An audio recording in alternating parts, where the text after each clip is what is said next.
যেহেতু উনি বাংলাদেশের নাগরিক, আমাদের সরকারকে দেখাতে হবে ও বাংলাদেশের নাগরিক। বাংলাদেশে একাধিক সিরিয়াস ক্রাইমের সাথে উনি ইনভলভ ছিলেন, ট্রায়াল চলছে। সুতরাং তাকে আমাদের ট্রায়াল যাতে উনি ফেস করতে পারে এই জন্য তাকে ফিরিয়ে দেওয়া প্রয়োজন। এইটা যখন আরব আমিরাতের সরকারের কাছে যাবে, তারা যেহেতু আইনের শাসনে বিশ্বাস করে, আমি আশা করি তারাও এটা বিবেচনা করে তাকে ফিরিয়ে দিবে। যদিও আমাদের মিউচুয়াল এগ্রিমেন্ট নাই, বন্দি বিনিময় চুক্তি নাই, সেটা না থাকাটা কোনো বাধা হবে বলে আমি মনে করি না। প্রথম কথা হলো, এটা একটা স্বস্তির খবর যে উনি অনেকগুলো অপরাধের সাথে জড়িত আছেন মর্মে ওনার ট্রায়াল চলছে, তদন্ত চলছে। এইরকম একজন ফিউজিটিভ আসামি যিনি পলাতক অবস্থায় দুবাইয়ে ইন্টারপোলের মাধ্যমে ইতিমধ্যেই ওনার এগেনস্টে রেড নোটিশ জারি ছিল, সেটার পরিপ্রেক্ষিতে ওনাকে দুবাইয়ে আটক করা হয়েছে বলে আমরা জানতে পেরেছি। এখন আনার এই যে প্রক্রিয়া, এক দেশ থেকে অন্য দেশে যখন পালিয়ে কোনো আসামি থাকে, তাকে ফিরিয়ে আনার বিষয়টা আসলে একটা জটিল প্রক্রিয়া থাকে, যেহেতু দুটা দেশ ইনভলভ থাকে। বেনজির আহমেদের ক্ষেত্রে আমরা এক্স্যাক্টলি জানি না উনি যখন অন্য অন্য দেশের নাগরিকত্ব নিয়েছেন, আপনারা যেটা বললেন, বাংলাদেশের নাগরিকত্বটা এখনও ওনার বহাল আছে কিনা, নাকি উনি ত্যাগ করেছেন।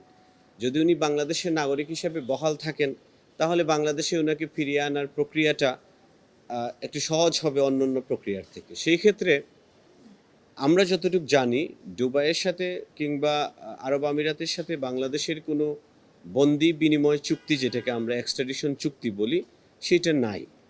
কিন্তু সেই চুক্তি না থাকলেও সভ্য বিশ্বে যারা আইনের শাসনে বিশ্বাস করে, এক দেশের কোনো পলাতক আসামি যখন অন্য দেশে পালিয়ে থাকেন, তখন সংশ্লিষ্ট দেশ যখন তাকে ফিরিয়ে দেওয়ার জন্য অনুরোধ করে, তাকে ট্রায়াল ফেস করার জন্য, তখন ওই দেশ এটাকে বিবেচনা করে। তো আমরাও আশা করছি এই প্রক্রিয়াটা যখন আমাদের পররাষ্ট্র মন্ত্রণালয়ের মাধ্যমে সংযুক্ত আরব আমিরাতের সরকারের কাছে এই আহ্বানটা অফিসিয়ালি জানানো হবে, তারা সেটাকে বিবেচনা করবে, তাদের কিছু প্রক্রিয়া থাকবে, সেই প্রক্রিয়া সম্পন্ন করে ফেরত দেবে। যেমন মনে করেন উনি ওই দেশে হয়তো উনি রাজনৈতিক আশ্রয় প্রার্থনা করতে পারে, তো সেই ক্ষেত্রে উনার এই রাজনৈতিক আশ্রয় প্রার্থনার ব্যাপারে একটা সিদ্ধান্তের বিষয় থাকবে, সেটা আদালত পর্যন্ত গড়াতে পারে। ওই দেশে উনি কোনো তাদের দেশীয় আইন যদি ভেঙে থাকেন, সেই আইনের ট্রায়াল হতে পারে, সেই ট্রায়াল হওয়ার পরে হয়তো তারা আমাদেরকে ফেরত দেওয়ার কথা চিন্তা করবে। এই প্রক্রিয়াটা সম্পন্ন করে ঢালাইয়ে দৃঢ়তা, নির্মাণে নিশ্চয়তা, প্রিমিয়ার সিমেন্ট, ঢালাইয়ের রাজা।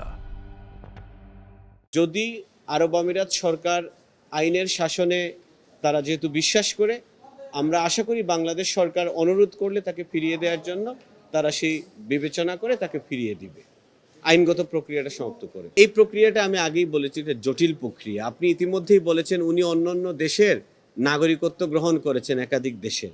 ওই দেশের কনসুলার সার্ভিস যদি ইনভলভ হয়, উনি তার যেই দেশে নাগরিকত্ব আছে ওই সমস্ত দেশে যদি আবার যাওয়ার চেষ্টা করেন কোনো কারণে কোনো কিছু, সেই প্রক্রিয়াটাও সম্পন্ন করে আনতে হবে। এখানে আসলে বিষয়টা নির্ভর করছে আরব আমিরাতের সরকারের উপর বিশেষ করে, এবং আমাদের সরকার যত দ্রুততার সাথে, আন্তরিকতার সাথে বিষয়টা নিয়ে তারা প্রচেষ্টা চালাবে।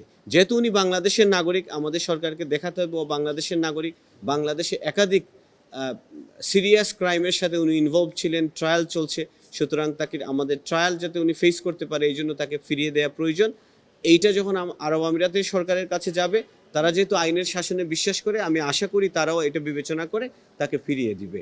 যদিও আমাদের মিউচুয়াল এগ্রিমেন্ট নাই, বন্দি বিনিময় চুক্তি নাই, সেটা না থাকাটা কোনো বাধা হবে বলে আমি মনে করি না।